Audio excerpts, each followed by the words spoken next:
We recently did a video on Spitfire Bridge at Winchester, and below it there was a comment from Old Classic Car YouTube channel that mentioned that someone had flown a plane under a bridge on the A41 in Shropshire. Now, that sounded quite an incredible story to me, but it turns out it was true. Now, what actually happened was the village of Hinstock, which is on the sort of English-Welsh border about sort of halfway down, was having a bypass built, and that was due for completion in December 1983. And the day before it was going to be open to traffic, local man David Williams, who owned a plane called a SAAB 91 Sapphire, so that's a flying SAAB, not a driving SAAB, decided to go down and take a look at the Pixley Lane Bridge and see whether or not he could get his plane under it. And he reckoned he could.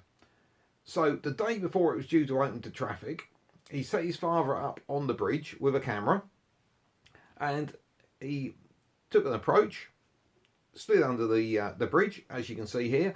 Unfortunately, this isn't a picture taken by his father. Luckily, he had a friend slightly further down on the bank which was actually able to take this picture, because apparently his father missed the shot and flew off and successfully landed. Now, can you imagine the chaos and trouble he would be in if he did it nowadays, whereas back in 1983 it appears like he was almost congratulated.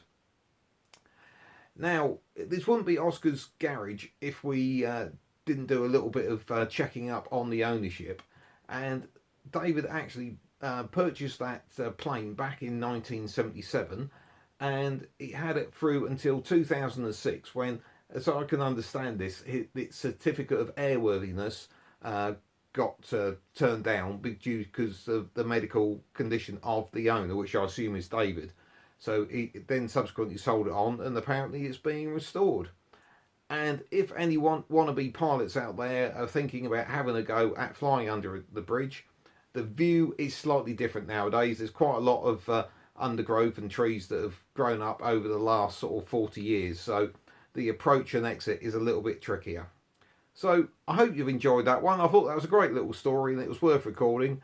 And if you have, I'd love you to click that subscribe button. And in the meantime, here's another video that we think you're going to like.